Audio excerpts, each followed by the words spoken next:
La Navidad es una tregua, un alto el fuego tácito con la rutina, con las prisas, con la oscuridad del invierno. Las calles se visten de luces parpadeantes que prometen calidez, y el aire frío transporta el eco de villancicos y risas lejanas. Es una época que asociamos con la unión, la paz y la seguridad del hogar. Pero esa tregua es una ilusión. Para el crimen no hay festivos. La maldad no descansa, no celebra, no pide permiso. Simplemente espera. Y a veces, el bullicio de la celebración, el estruendo de la alegría ajena, se convierte en el cómplice perfecto para el acto más atroz. El silencio que permite que un grito se ahogue, que una vida se apague sin que nadie, absolutamente nadie se dé cuenta. Hoy vamos a adentrarnos en tres historias que ocurrieron bajo el manto de esas luces navideñas. Tres casos en los que la alegría del mundo exterior sirvió para ocultar una oscuridad insondable.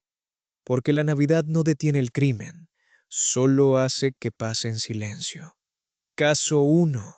El crimen que nadie escuchó en Nochebuena. Nos situamos en España, en la ciudad de Burgos, durante el invierno de 2018.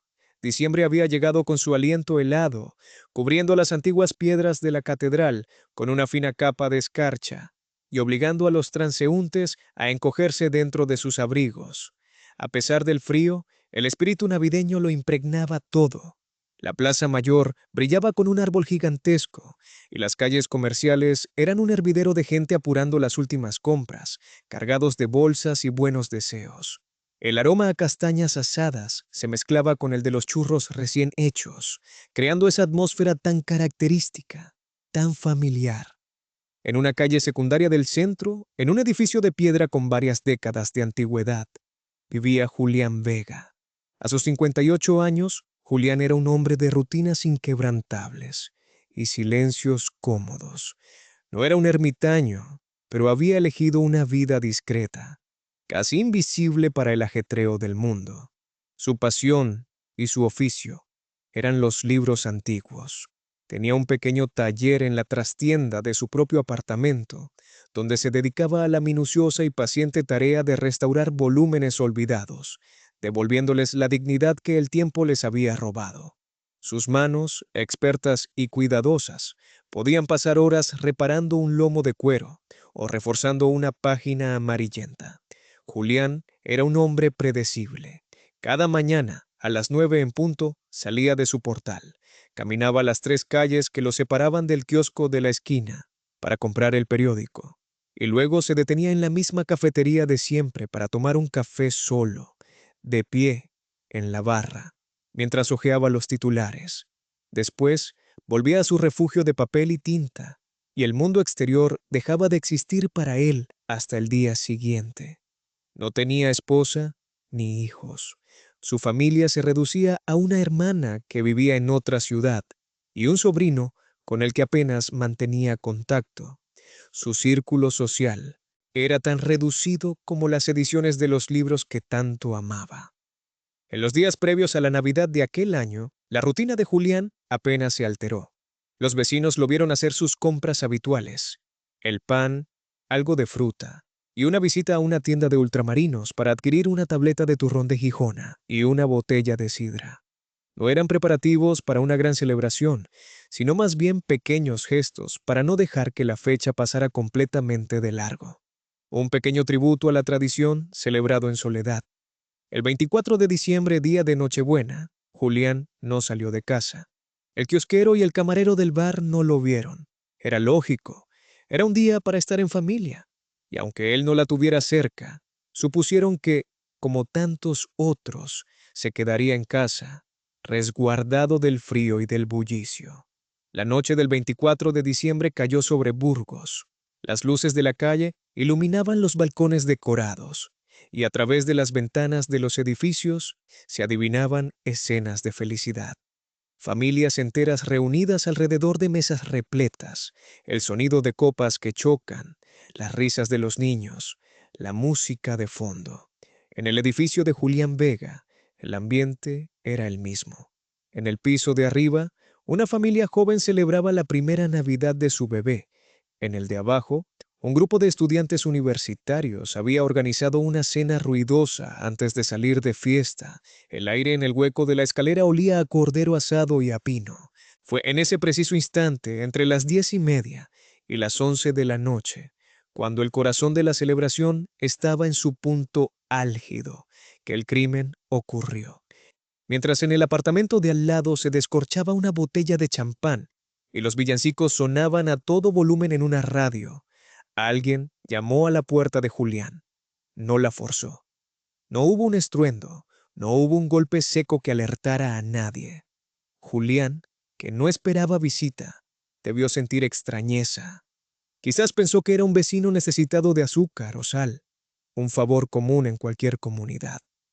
Abrió la puerta, y con ese simple gesto le abrió la puerta a la muerte. Lo que sucedió a continuación fue un acto de violencia sordo, ahogado por la cacofonía festiva que lo rodeaba. No hubo un grito desgarrador que pudiera competir con las carcajadas del piso de abajo. Pudo haber un forcejeo breve, un quejido ahogado, el sonido de un cuerpo cayendo sobre una alfombra. Un golpe, o quizás dos, ejecutados con una precisión brutal y silenciosa. El asesino no necesitó más. Mientras a pocos metros de distancia una familia brindaba por la paz y el amor, la vida de Julián Vega se extinguía en la más absoluta soledad y en el más completo silencio. Nadie escuchó nada. Nadie sospechó nada.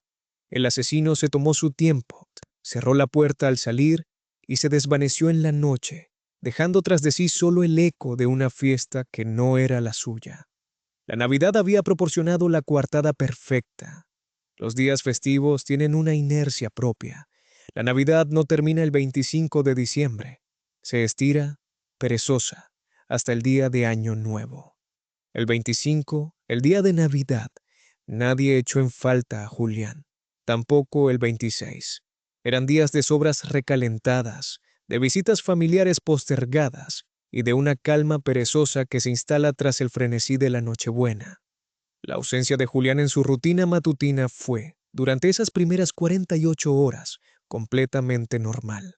Un hombre solitario, dándose un merecido descanso. Era la explicación más lógica y amable. Pero la rutina, cuando es tan férrea como la de Julián Vega, es como el latido de un corazón. Su ausencia, al principio imperceptible, se vuelve alarmante con el tiempo. Fue el 27 de diciembre, un jueves, cuando la primera señal de alarma sonó, aunque fuera en la mente de una sola persona. Eladio, el dueño de la cafetería El Madrileño, se extrañó. Julián no había faltado a su café matutino 3 días seguidos en los 15 años que llevaba regentando el local, ni por enfermedad, ni por viajes que nunca hacía. Eladio comentó su inquietud con el kiosquero, quien confirmó que tampoco había recogido el periódico. Una preocupación sorda comenzó a crecer. Por la tarde, Eladio, incapaz de sacudirse el mal presentimiento, decidió caminar hasta el portal de Julián. Llamó al interfono. 1, 2, 3 veces. Solo el silencio le respondió. Mientras estaba allí, dubitativo, una vecina del tercer piso salió del edificio. Eladio le preguntó por el señor Vega. La mujer, cargada con bolsas de la compra, se encogió de hombros. No lo había visto en días, pero con las fiestas era normal no cruzarse con nadie. Sin embargo, la preocupación de aquel hombre, un extraño para ella, fue contagiosa. Juntos decidieron que lo más prudente era avisar a la policía. No querían ser alarmistas, pero la imagen de un hombre mayor, solo, en fechas tan señaladas, activó un resorte de responsabilidad cívica. Poco después, una patrulla de la Policía Nacional se presentó en el edificio. Los agentes siguieron el protocolo. Llamaron a la puerta, identificándose en voz alta. El silencio era total. Forzaron la cerradura con la autorización necesaria, y la puerta se abrió revelando una escena congelada en el tiempo. El aire en el interior era pesado, quieto, y un olor dulzón y metálico, apenas perceptible pero inconfundible, flotaba en el ambiente. Julián Vega yacía en el suelo del recibidor, boca abajo, sobre una alfombra de diseño persa algo desgastada. Un charco oscuro y seco se había extendido a su alrededor, manchando la lana con un color negruzco. Llevaba puesta la ropa de estar en casa, un pantalón de pana y un jersey de lana grueso. Todo en el apartamento parecía estar en un orden impecable, casi monástico. En la cocina, sobre la encimera, la botella de sidra y la tableta de turrón esperaban una celebración que nunca llegó. No había señales de lucha, ni cajones revueltos. Los valiosos libros de su taller estaban intactos. Quienquiera que hubiese entrado no buscaba robar, buscaba matar. La investigación arrancó con un hándicap insalvable: el tiempo. Habían pasado casi 3 días desde el asesinato. La escena del crimen estaba fría. La unidad de delincuencia especializada y violenta, la UDEP, se hizo cargo del caso. Los forenses determinaron que la muerte se había producido por un traumatismo cráneoencefálico severo, causado por al menos 2 golpes con un objeto contundente y pesado. El arma homicida no estaba en el apartamento. Los primeros pasos de la policía fueron interrogar a los vecinos. Las entrevistas pintaron un cuadro desolador y frustrante. La familia del piso de arriba recordaba la música, las risas de su hijo abriendo regalos. Los estudiantes de abajo admitieron que su fiesta había sido ruidosa, con música a un volumen que probablemente había molestado a todo el edificio. Nadie había oído nada fuera de lo normal, ni una discusión, ni un golpe, ni un grito de auxilio. La alegría colectiva había servido de aislante acústico para la tragedia. El sentimiento de culpa era palpable en sus testimonios. ¿Y si hubieran tenido la música más baja? ¿Y si alguien hubiera salido al rellano a fumar un cigarrillo en ese preciso instante? Eran preguntas inútiles que los atormentarían durante mucho tiempo. Descartado el móvil del robo, la investigación se centró en el círculo más íntimo de Julián, por pequeño que fuera. Se contactó a su hermana, quien, desolada, confirmó que no hablaba con él desde hacía un mes. Su relación era distante, pero cordial. Fue ella quien les habló del único otro familiar, su hijo David, el sobrino de Julián. David, de 31 años, vivía en Valladolid, a poco más de 1 hora en coche. Los investigadores se entrevistaron con él. David se mostró afectado pero contenido. Explicó que su relación con su tío era complicada. Lo describió como un hombre huraño y tacaño, con quien había discutido varias veces por dinero. David admitió tener deudas, problemas con el juego y que le había pedido ayuda económica a su tío en repetidas ocasiones. Julián siempre se había negado en redondo, recriminándole su estilo de vida irresponsable. La última de estas discusiones había sido por teléfono, apenas 10 días antes de la Nochebuena. El móvil parecía claro: el resentimiento y la necesidad económica. David podría ser el heredero de un apartamento céntrico y una colección de libros que, aunque de valor difícil de calcular, prometía ser sustanciosa. Cuando se le preguntó dónde estuvo la noche del 24 de diciembre, David afirmó sin dudar que había estado en su casa, en Valladolid, cenando tranquilamente con su novia. Una coartada simple, doméstica. Su novia, al ser interrogada por separado, corroboró la historia, pero su nerviosismo y la falta de detalles en su relato hicieron sospechar a los agentes. Había algo frágil en su testimonio. Los investigadores tiraron de otro hilo: los clientes de Julián. ¿Podría Pepe haber sido una disputa por un libro raro? ¿Una venta fallida? Revisaron sus cuadernos de encargos y sus extractos bancarios. Encontraron a un coleccionista adinerado y de carácter difícil, Ricardo Morales, con quien Julián había tenido un desacuerdo reciente sobre el precio de una restauración. Pero Morales tenía una coartada sólida como una roca. Había pasado la Nochebuena en una fiesta con más de 30 personas, incluyendo a varios notables de la ciudad. La vía del cliente se enfrió rápidamente. Todas las sospechas volvían a converger en el sobrino, David. Los agentes de la UDEP solicitaron el registro de su vehículo y el posicionamiento de su teléfono móvil. Y fue ahí donde la mentira se desmoronó. El análisis de las antenas de telefonía fue demoledor. La noche del 24 de diciembre, entre las 9 y las 11 de la noche, el teléfono de David no estaba en Valladolid. Se había conectado a varias antenas en la ruta hacia Burgos, y la última conexión lo situaba en el mismo centro de la ciudad, a escasos 200 metros del apartamento de su tío, precisamente en la franja horaria en que los forenses habían datado la muerte. Con esa prueba en la mano, volvieron a citar a David. Esta vez su compostura se quebró. Al ser confrontado con el mapa que mostraba el viaje de su teléfono, su rostro palideció. Intentó negarlo, balbuceó excusas incoherentes, pero la evidencia era irrefutable. Su novia, llamada a declarar de nuevo, se derrumbó y confesó que David había salido de casa esa noche durante un par de horas, pidiéndole que le cubriera. Finalmente, David lo confesó todo. Desesperado por sus deudas y con el agua al cuello, había conducido hasta Burgos en un último intento de apelar a la bondad navideña de su tío. Creía ingenuamente que la fecha ablandaría el corazón del viejo restaurador, pero Julián no se conmovió. La negativa fue rotunda, acompañada de un sermón sobre su vida disoluta. La discusión subió de tono en el mismo recibidor. David, cegado por la rabia y la humillación, agarró lo primero que tuvo a mano, un pesado sujetapuertas de hierro forjado que Julián usaba para mantener abierta la entrada al taller. Lo golpeó una vez, y luego otra. No había sido un plan premeditado. Fue tras una eclosión de violencia visceral. Presa del pánico, recogió el arma improvisada, se aseguró de que la puerta quedara cerrada y huyó, dejando atrás no solo a su tío muerto, sino también el eco de los villancicos y las risas que se filtraban por debajo de las puertas de los vecinos. Se deshizo del sujetapuertas en un contenedor de basura a las afueras de la ciudad, convencido de que nadie lo había visto ni oído. La resolución del caso dejó un sabor amargo. No fue la obra de un monstruo calculador, sino el resultado de la miseria humana, de la frustración y la rabia. La Navidad, lejos de ser un catalizador de paz, se había convertido en el escenario irónico de una tragedia familiar. El ruido de la felicidad ajena fue el cómplice silencioso que permitió que un hombre muriera a manos de su propio sobrino sin que nadie pudiera hacer nada para evitarlo. El crimen que nadie escuchó en Nochebuena no fue solo el asesinato de Julián Vega, fue la demostración de que a veces la soledad más profunda y el peligro más inminente pueden ocultarse a plena vista, ahogados por el sonido de la celebración. Caso 2.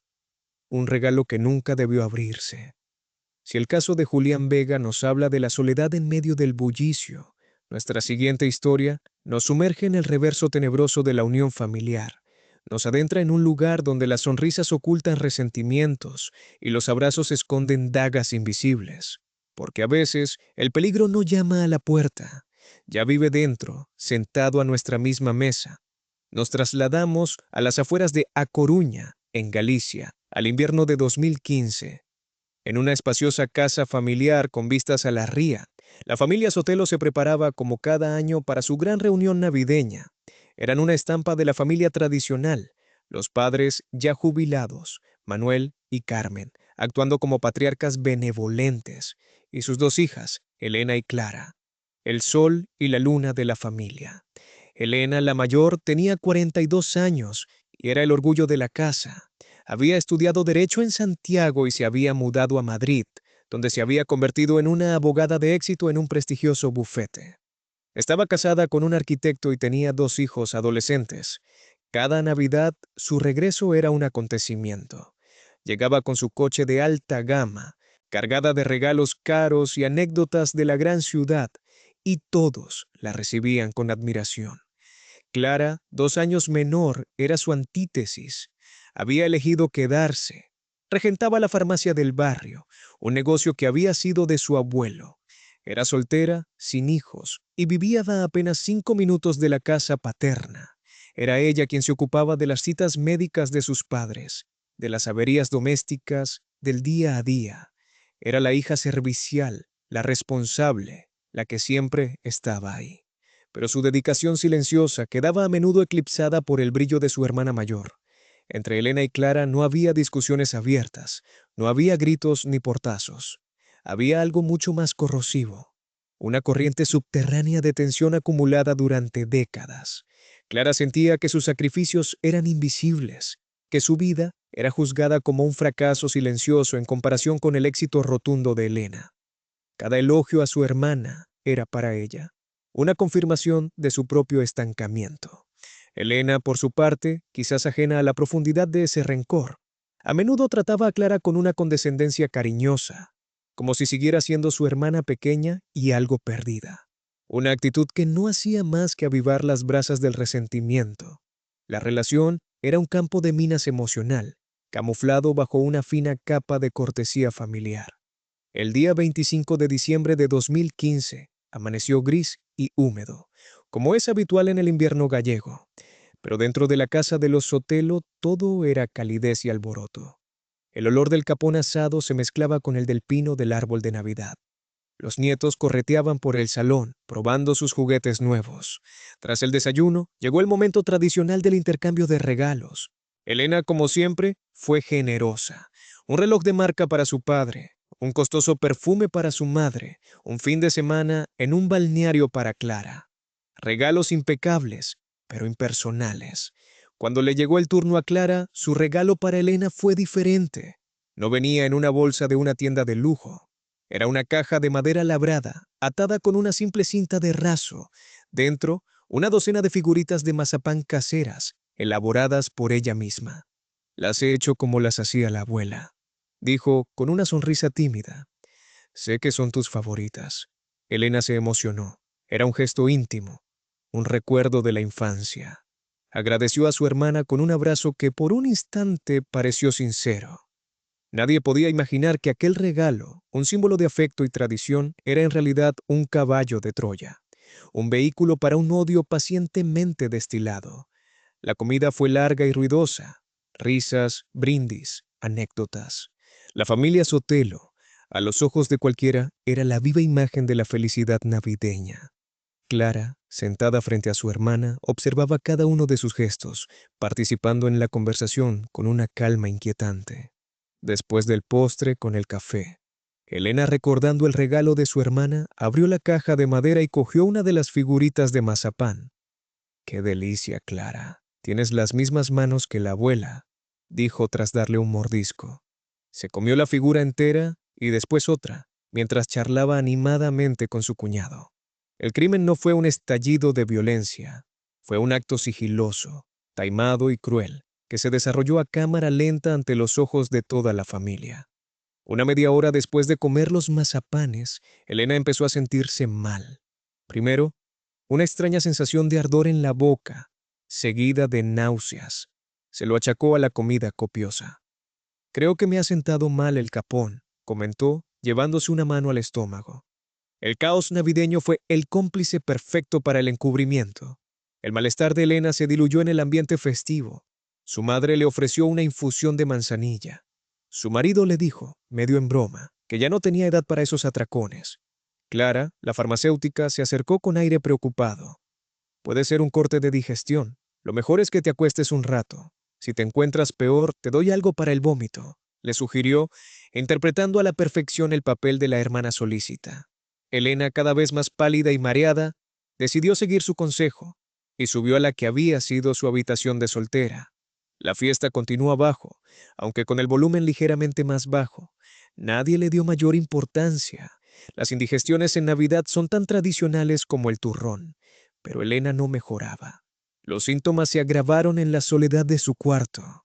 Dificultad para respirar, calambres abdominales, un pulso que se aceleraba de forma errática.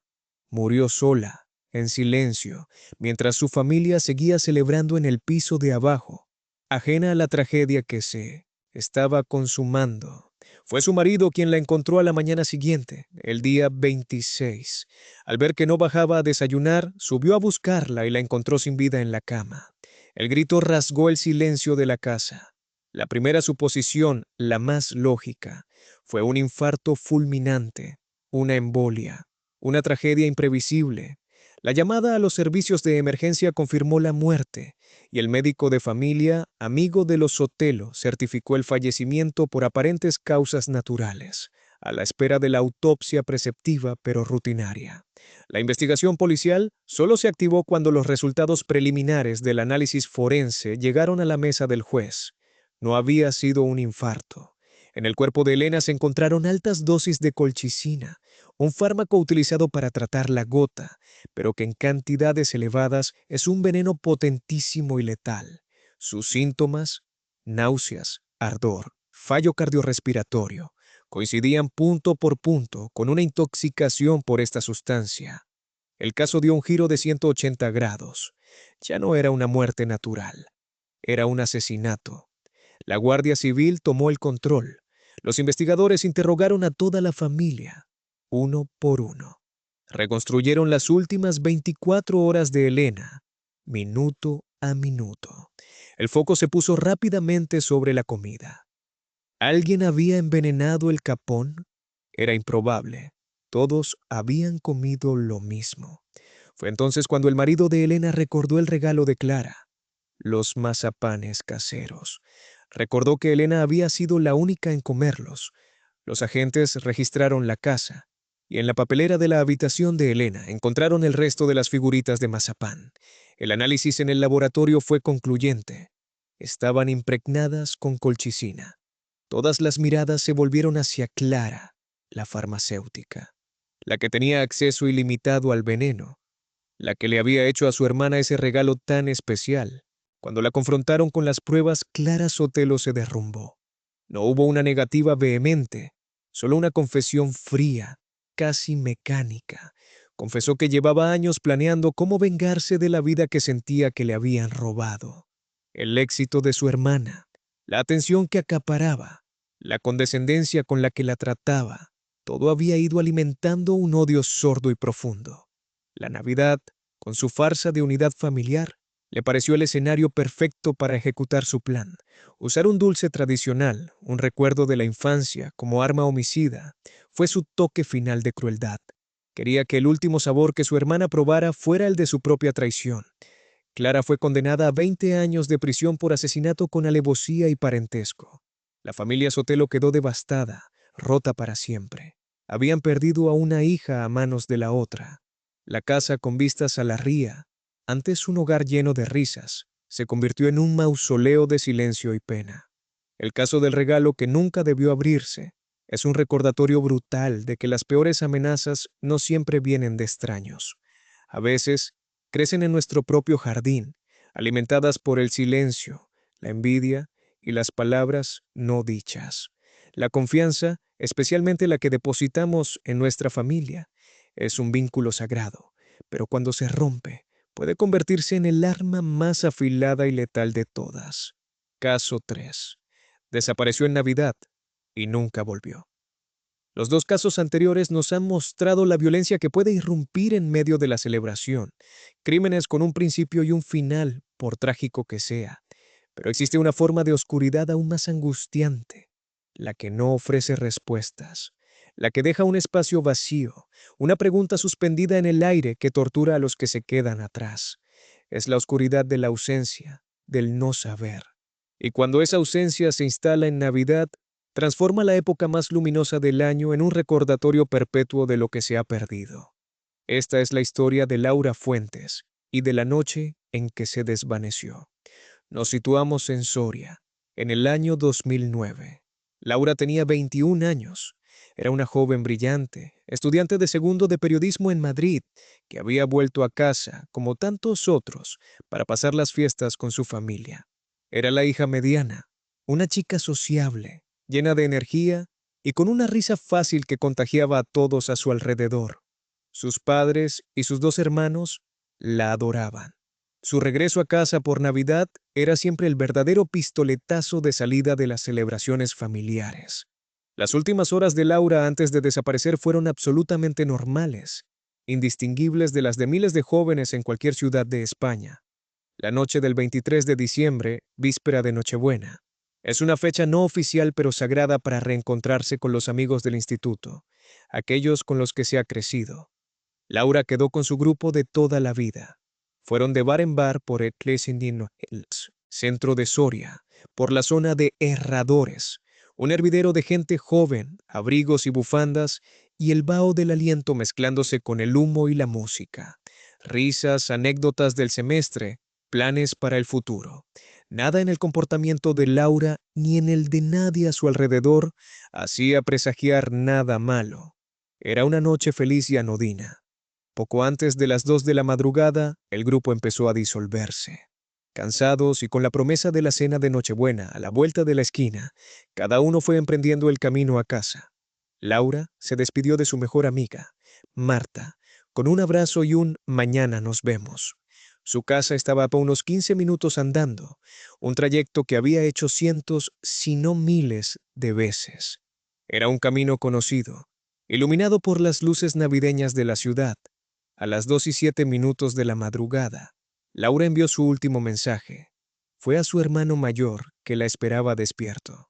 El mensaje decía simplemente: ya voy para casa, no tardo. Laura Fuentes nunca llegó a casa. En algún punto de ese trayecto de 15 minutos, en una noche fría pero festiva, se la tragó la tierra. La alarma no saltó de inmediato.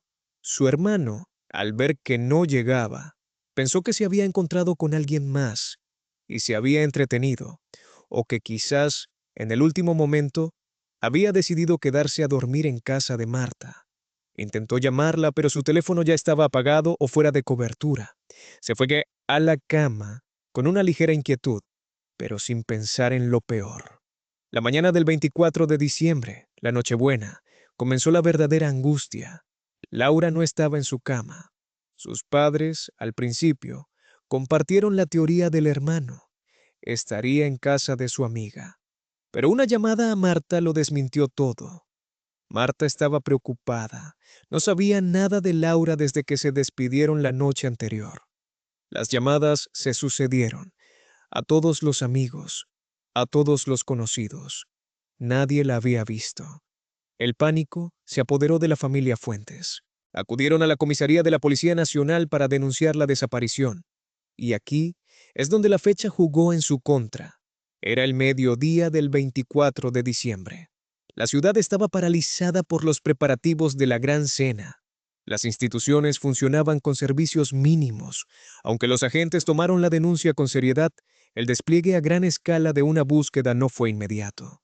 Se activó el protocolo, se emitieron las alertas, pero la maquinaria pesada de una investigación de alto nivel tardó unas horas cruciales en ponerse en marcha.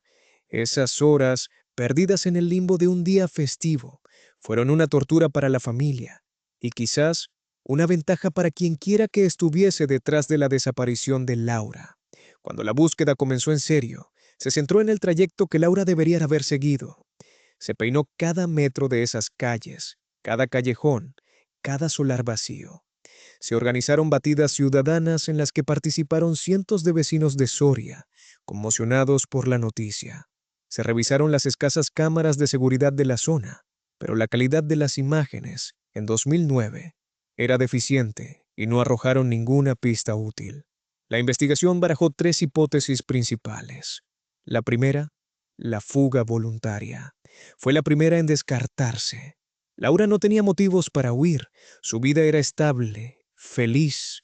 Tenía una relación excelente con su familia y amigos, buenos resultados en sus estudios y planes de futuro. En su habitación, la maleta con la que volvería a Madrid después de Reyes estaba a medio hacer. Nadie que planea desaparecer deja su vida tan ordenada. La segunda hipótesis fue la de un accidente. Soria está abrazada por el río Duero. ¿Pudo haberse desorientado, haber resbalado y caído a las aguas heladas? Grupos de especialistas de la Guardia Civil rastrearon el río y sus riberas durante semanas, sin encontrar absolutamente nada, ninguna prenda, ningún objeto personal, nada. Y así quedó la tercera y más temida hipótesis, la intervención de una tercera persona, un secuestro, un crimen. Los investigadores interrogaron a su círculo más cercano, a su exnovio, a compañeros de facultad. No encontraron a nadie con un móvil aparente, ninguna relación conflictiva, ningún secreto oscuro. Laura era exactamente lo que parecía, una chica normal, sin enemigos. Esto llevó a la policía a considerar la posibilidad de un ataque al azar, un acto depredador cometido por un desconocido que vio una oportunidad en una chica que caminaba sola de noche. Los hallazgos fueron descorazonadoramente escasos. La ausencia de pruebas era, en sí misma, la prueba más frustrante. El teléfono de Laura nunca volvió a dar señal. Sus cuentas bancarias nunca registraron movimientos.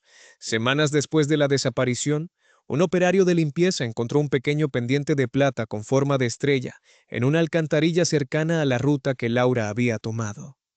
La familia reconoció la joya como una que Laura solía llevar, pero era imposible determinar cómo y cuándo había llegado hasta allí. Pudo habérsele caído en cualquier momento. Fue una pista que no llevaban a ninguna parte. Una miga de pan en un bosque infinito. Los años pasaron. La foto de Laura con su sonrisa abierta se convirtió en un rostro familiar en carteles, en noticieros y en campañas de asociaciones de desaparecidos. El caso se reabrió varias veces, a medida que la tecnología forense avanzaba, pero nunca apareció un indicio sólido. No hubo un sospechoso claro, ni una confesión, ni un testigo que aportara algo de luz. El caso de Laura Fuentes se convirtió en un expediente frío, archivado provisionalmente a la espera de una nueva prueba que, hasta hoy, nunca ha llegado. Para la familia Fuentes, la Navidad murió en 2009. Cada diciembre, las luces que decoran Soria no son un símbolo de alegría, sino un recordatorio cruel de la noche en que su vida se partió en dos. La celebración se convirtió en un aniversario de la ausencia, la cena de Nochebuena, en un velatorio silencioso por alguien que no está ni viva ni muerta, sino simplemente desaparecida. La ausencia de justicia es una herida abierta, pero la ausencia de un cuerpo, de una respuesta, es una forma de tortura que no tiene fin. Es vivir para siempre en la madrugada del 24 de diciembre de 2009, esperando que la puerta se abra y que Laura entre diciendo, ya estoy en casa. Una puerta que, desgraciadamente, nunca se ha vuelto a abrir. Hemos recorrido 3 caminos de oscuridad, 3 relatos que se desarrollaron mientras el mundo celebraba la vida. El asesinato de Julián Vega, la muerte de Elena Sotelo y la desaparición de Laura Fuentes. Son historias distintas, separadas por la geografía y las circunstancias, pero unidas por un hilo invisible y helado. La Navidad como telón de fondo, como cómplice involuntario. Estas 3 tragedias nos demuestran una verdad incómoda. La Navidad, con su promesa de paz y unidad, no es un escudo contra la maldad, es, en realidad, un amplificador. Amplifica la soledad del que está solo, haciendo que su ausencia sea más fácil de ignorar, como le ocurrió a Julián, cuya muerte fue ahogada por la alegría de sus vecinos. Intensifica los resentimientos que han fermentado en silencio durante años dentro de una familia, convirtiendo un gesto de cariño, un regalo, en el arma de un crimen perfecto, como en la traición que acabó con la vida de Elena, y convierte la ausencia repentina de un ser querido en una herida que se reabre con cada villancico, con cada luz parpadeante, transformando la época más feliz del año en un aniversario perpetuo de la incertidumbre y el dolor, como sufre la familia de Laura. Julián, Elena y Laura no son solo nombres en un relato, representan vidas truncadas, futuros robados y familias rotas. Julián Vega, el artesano de libros, merecía envejecer entre sus tesoros de papel, en la paz silenciosa que él mismo había elegido. Elena Sotelo, la hija exitosa, merecía ver crecer a sus hijos y disfrutar de los frutos de su esfuerzo. Y Laura Fuentes, la joven estudiante llena de sueños, merecía tener la oportunidad de vivirlos, de volver a Madrid, de convertirse en la periodista que quería ser y de contar todas las historias que llevaba adentro. Sus historias nos obligan a reflexionar sobre la fragilidad de esa paz que damos por sentada. Nos recuerdan que el peligro no siempre ruge, a menudo susurra. Se esconde en la envidia de un familiar, en la desesperación de un deudo, o en la sombra de una calle solitaria en una noche de fiesta. La próxima vez que estemos inmersos en el cálido bullicio de las fiestas, rodeados de risas y buenos deseos, quizás debamos guardar un momento de silencio, un silencio para recordar que la vida, con toda su complejidad y sus sombras, sigue su curso, ajena al calendario, que detrás de cada ventana iluminada, más allá de la música y la celebración, hay personas enfrentando sus propias batallas, a veces en la más absoluta soledad. Porque la lección más sombría que nos dejan estos casos es que la Navidad no detiene el crimen, solo hace que pase en silencio, un silencio que nosotros, con el sonido de nuestra propia felicidad, ayudamos a crear.